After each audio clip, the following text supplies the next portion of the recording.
Greetings, humans. Welcome back, and this will be the introductory or the part 0 to what if Deku had an adaptation quirk. You might be wondering, hey, unknown, where's the what's it called? What if Deku had the powers of the Sage of Six Paths? Yeah, it's coming out. It's going to. I was just stressed with school recently. And I decided, hey, this is going to be a quick video to make, and I haven't posted in nearly 2 months, maybe even a little over 2 months. I don't know, I forgot how long, I didn't check. And yeah, this is gonna, like I said earlier, this is gonna be a quick video, because there isn't really anything to say aside from it's the beginning of the adaptation quirk. What if? Yeah, I'm gonna, since it's a part 0, I'm going to start, like, informing the background and how the ability works, so let's get into it. So, obviously, an adaptation quirk is Midori has the ability to adapt to his situations. Like, if he were to get stabbed, then his body is going to be more resilient to stab wounds. If he gets cut, same thing. He gets punched, then his skin becomes tougher. Same, it's like it's somewhat self-explanatory. And I'm gonna say it also works against mental things. So like after a while, he's not able to be affected by the same kind of thing. And yeah, basically any kind of adaptation, anything that he can adapt to, kind of happens.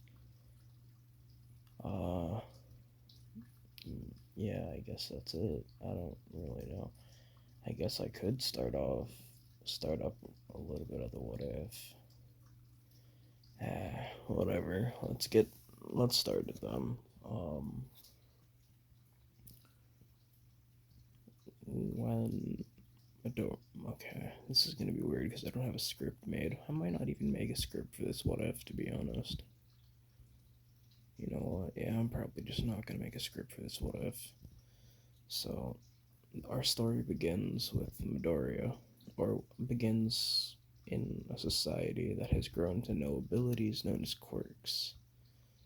And suddenly, a boy destined for greatness is born. This boy is known as Izuku Midoriya. Izuku Midoriya is born.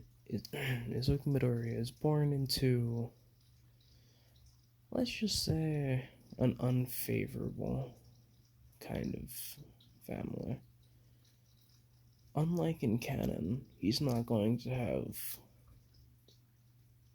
a good family. I feel like that should be a little self-explanatory. It's gonna be a darker what if, not like everybody's killing each other every single second of the day, but darker.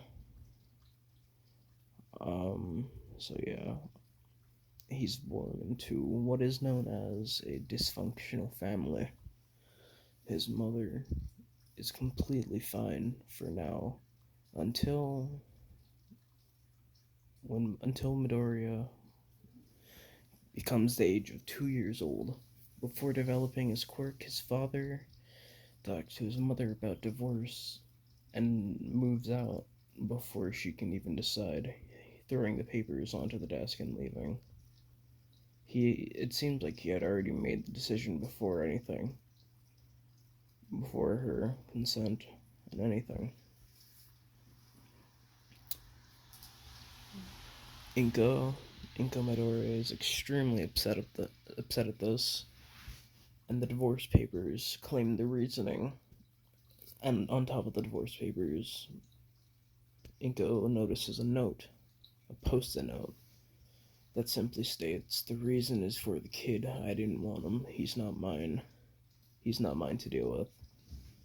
Inko then looks at Inko then looks at Izuku, tears welling up in her eyes, but those tears of sadness are soon quelled by the hatred that she feels in her heart. Her perfect relationship, the relationship that was completely fine up until this point, had been ruined, all because of one child. So in turn, Inko is going to take out all of her aggression on Midoriya, or on Izuku. Yeah, very fun. Well, no, it's self-explanatory. They go to, well, things go on like this, and eventually, the hatred that Inko feels turns from verbal to physical abuse, and Midori and Izuku has to suffer through that kind of childhood for a while, and is going to keep suffering through that kind of torment for a while. Eventually, Midoriya begins preschool, and the teachers notice that he has a decent amount of scars on his body. Upon asking what the scars were from, Izuku doesn't want to get his mother in trouble, so he responds with simple, I keep falling down, I'm kind of clumsy all the time. The teachers don't believe him, but seeing as though he's saying this of seemingly his own free will, they don't pursue it. And from what they can tell, this kid is a lost case. He's fantasizing about being a hero while not really showing any kind of extreme quirk abilities like his classmate Bakugo. And in this society in which heroes are commonly based off of flashy quirks, Midori just doesn't stand out. He's some normal kid. Well, that is until suddenly Inko notices that from using the same amount of power that she had been before, the amount of damage she's inflicting on Izuku's body has greatly reduced. Initially, she thinks that this is nothing, and it's just his body building resistances.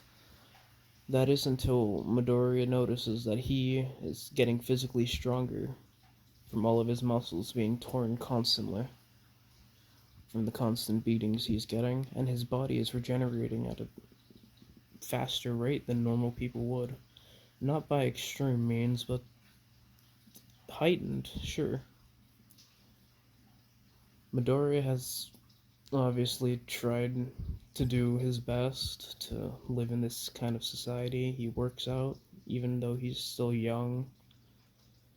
Not like severe working out, but he does things that normal children his age aren't really particularly trying to do. Like working out, trying to train himself in forms of weaponry. And he found out that he actually enjoys things like twirling knives in his hands. He finds it calming, almost soothing. Not actually doing anything with the knives, but calming enough to own a butterfly knife. He finds one in his father's, or in his old room, or in his parents' old room, and decides to train with it, but he stabs himself in the hand accidentally. And upon stabbing himself the first time, it doesn't go that deep, but it's still a wound. But too scared to ask his abusive mother to help him, or take him to help him, he just wraps his hand in a bandage and moves on. And eventually he notices that his hand is healed within a week, even though it would take far longer. And through trial and error, he keeps stabbing his hands, and eventually he's able to master spinning his pen, or master spinning the butterfly knife, but before that, he notices every time that he used to slip up, his hand used to get less and less damaged, until suddenly, every time that the knife flung out of his hand, his body wouldn't take the puncture wound, or the stab wound, or the cut wound. It would just bounce right off, almost like his skin had hardened. And upon touching his own hands and the rest of his body, he notices that his body has become a lot more hardened.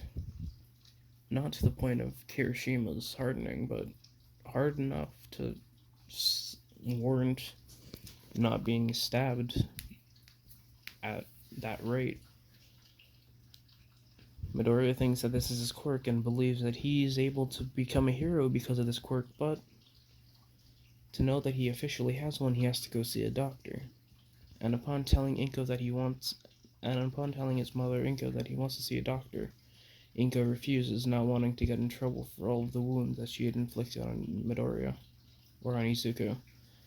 So, throughout his entirety of his preschool years, he keeps getting picked on for not having a quirk, even though he insists that he has one. But no one really knows if he does or not, only Midoriya, because he hasn't gotten tested because his mother's unwillingness to cooperate and take him to the hospital to get tested for a quirk. Times go on like this, and Midoriya gets bullied constantly, all the time. And he doesn't have that safe pillar at home to protect him. He doesn't have his mother. So, in turn, his overall viewpoint on life is far duller than it is in canon. It's not to the point where he's like depressed all the time. He still has that happy-go-lucky attitude, that mindset, but it's a lot more dull and gray. And instead of believing that everybody wants to be his friend, he's gonna believe that everyone's out to get him, because that's what he's been raised into. That's what he's grown used to. Midoriya grows up this way, not knowing anybody willing to be friendly with him. Even for a few of the children that he had helped from Bakugo's tyranny, threatening other people.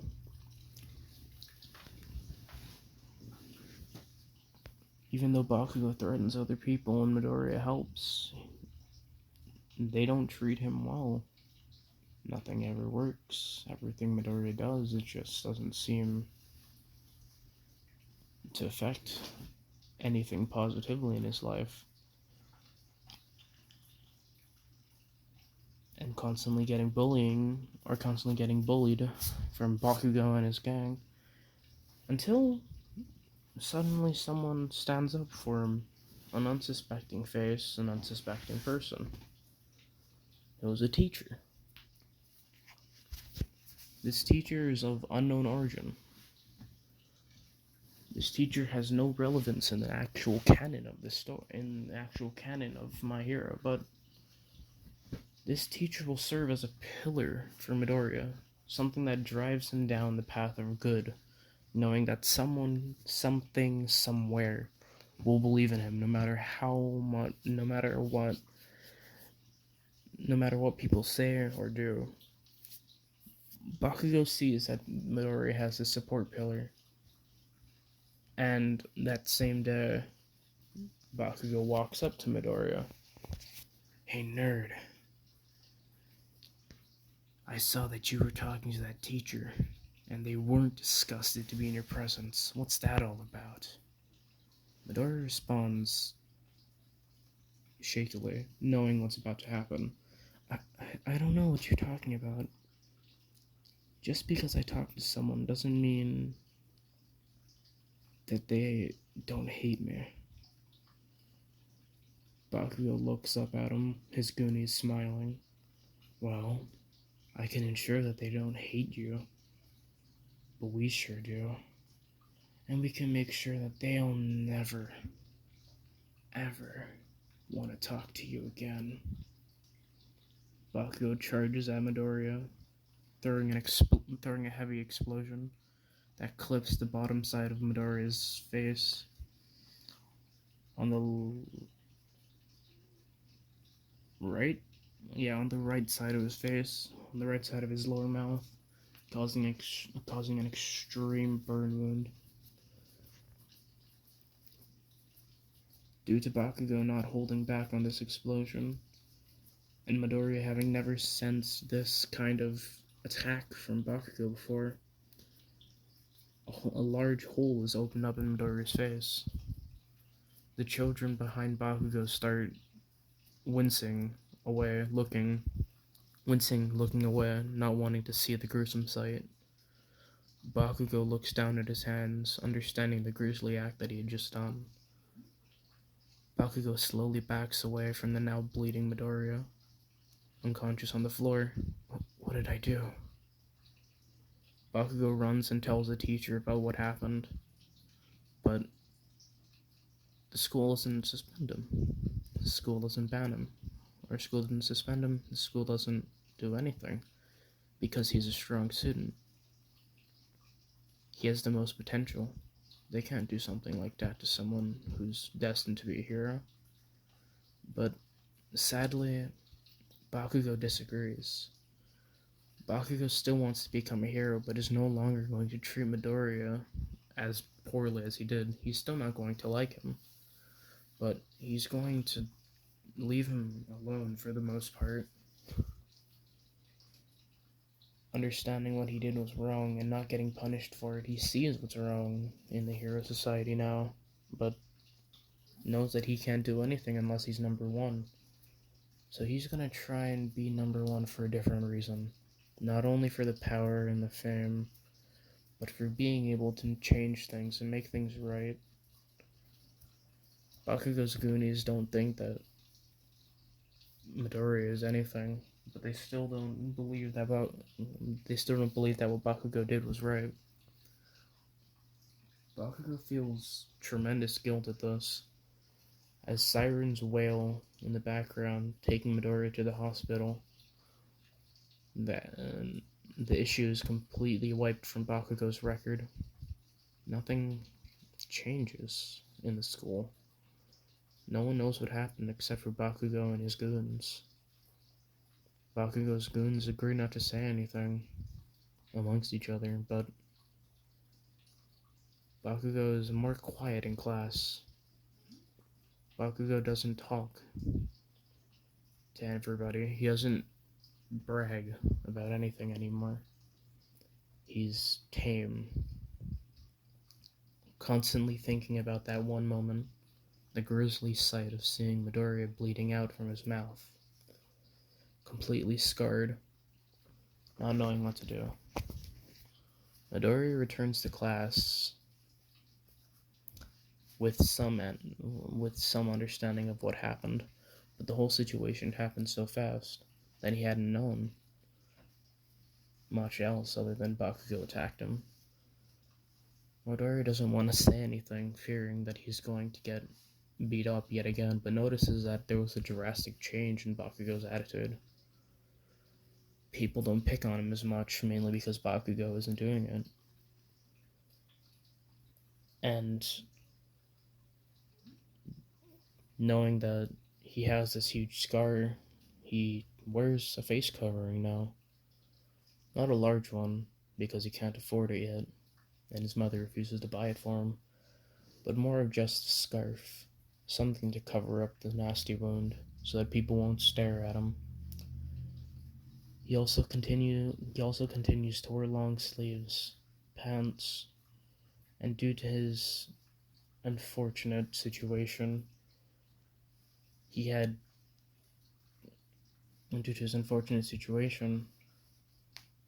he had lost an eye. Not completely, the eye is still there, but he had lost sight. This surprisingly was a mix between two things. Inko's drunken rage from early in losing Hisashi. I believe that's what his name was. Her drunken rage after losing him, after he left. She threw a cup at Midoriya, causing a huge. She threw a glass cup at Midoriya in her rage, in her drunken rage, not knowing what she was doing. The glass cup shattered, causing a huge gash over Midoriya's eye. Midoriya lost sight in his eye, but eventually, due to his quirk that no one else knows that he has aside from him, and his mom thinks he has a quirk but is too scared to take him to the doctor for her own legal reasons, Midoriya slowly regains sight in the eye. Not much, not a lot, but it's enough to see. His other eye is nearly completely fine, maybe a little worse off than it was in canon, but his other eye, it's almost completely ruined. He needs glasses, but can't use them now, again because Inko refuses to take Midoriya to the doctor. And this goes on for a while. Eventually, in middle school, things happened as they were before. They happen as they were before in canon, but Bakugo doesn't pick on Midoriya as much. No one does, not anymore. Not after seeing the brutal amounts of wounds that he has constantly incurred over the years. Not after seeing all this physical trauma that this poor boy had suffered through. Not wanting to add on to his plate of relentless not wanting to add on to his plate that this relentless life had given him. Even his teachers treat him well, but that one teacher that he had seen before was fired, witnessing the entire incident in preschool, but wanting to say something to the uppers about what Bakugo had really done, but gotten fired from the principal for not wanting Bakugo to be expelled. So that one support pillar is gone, and had been gone. In middle school, his teacher did not care about him as much as the other one, but still enough to tell him that he needed to get glasses. He tells his mom, and Inko finally agrees, needing to by law, seeing as though she had never taken his son to the doctor. Midoriya gets his glasses, nothing more. The doctors don't care. His registered file is him being quirkless, so they couldn't care less about him. They give him the glasses that he needs and tells him to leave. Midoriya thinks that medical professionals shouldn't be this way, but knows that this is the way the reality that he lives in is. He shows up to school with glasses, and as to be expected, some people laugh and snicker at his needing for glasses, but overall, it's just as tame as it was the days before. Eventually, the fateful moment in canon happens when the teacher asked everyone what they wanted to do. Midoriya had signed up for UA, of course, but this time the laughing and the ridicule he had gotten is far worse. Not by Bakugo, but by everyone else in the class. Midoriya doesn't know if he can become a hero, but he needs to try anyway. Because if he can prove everyone wrong. to prove everyone that he can actually be something. Something more than just a punching bag. Something more than just something on the floor. Something worthwhile. Even his teacher ridicules him, believing that he doesn't have enough. He doesn't have what it takes to be a hero. Telling Midoriya to dream realistically. But Bakugo is silent. Not a word comes out of Bakugo's mouth. Not a peep out of his goons. Midoriya doesn't need to fetch his book when he goes. Doesn't need to fetch his book, seeing as though Bakugo hadn't thrown it out of the building before. And wanting to get home quicker, Midoriya takes a shortcut that he usually does. The shortcut through that fateful alley, under the bridge, slowly trudging down, pushing his glasses further up his face, seeing as though they're beginning to slip, then putting his hands in his pockets, listening to his music that he usually does, trying to phase out, trying to think of anything else, anything other than what he's going through right now, anything to keep his mind off of the horrors that he might experience when he gets home, anything to keep his mind off of the horrors that he experienced at school. When suddenly, Midoriya feels something behind him. He feels a presence, something out to get him. He turns around and sees that nothing's there. Not minding it, he turns back to go and walk home. He turns back, trying to shake it off, and goes back to walking home. When suddenly, he's grabbed. The headphones falling out of his ears as he hears someone say, "Hey, kid. Thanks for the body. That muscular freak tried to catch me earlier. But the way that you look, it looks like I'd be doing you a favor if I took your body. So, try not to struggle." Midoriya, not knowing what's going on, Midoriya doesn't know what's going on, but knows that he likely isn't going to survive. He's already losing consciousness. He feels the sludge going into his throat, down his throat, and into his entire body. Midoriya doesn't know what to do, but he thinks, maybe this is right. Maybe this is worth my while. Maybe this is ultimately what I've meant to be for. Nothing seems to want me to be here, so why should I? Midoriya closes his eyes and waits for the sweet, sweet embrace of nothingness. When suddenly he hears something muffled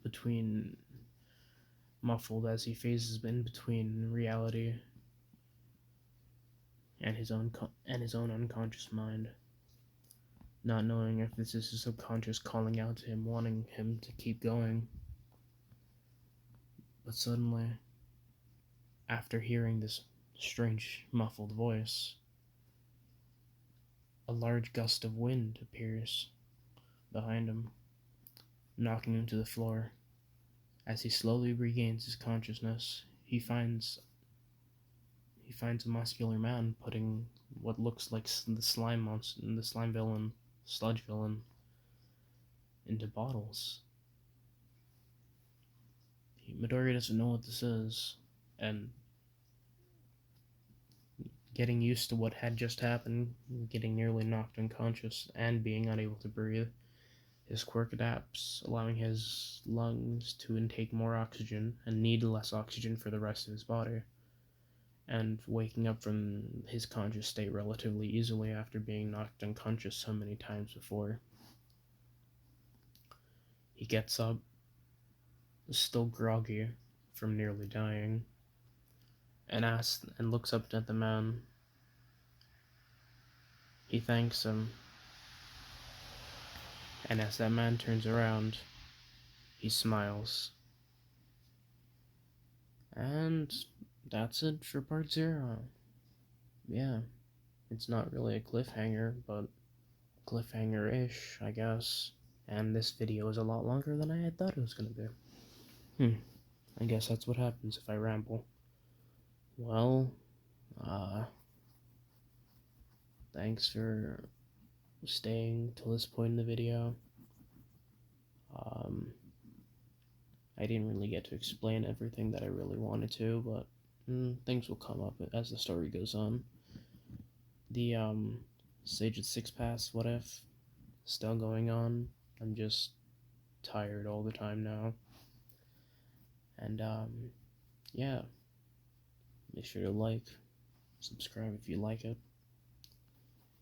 There's also going to be a playlist that I'm going to start of this What If, and there's a playlist that is also of the Sage of Six Paths What If. And there's also going to be a Discord link. You can join if you want to. And thanks for all the support. Sorry for the delays. Happy holidays, everyone. And with that being said, see ya.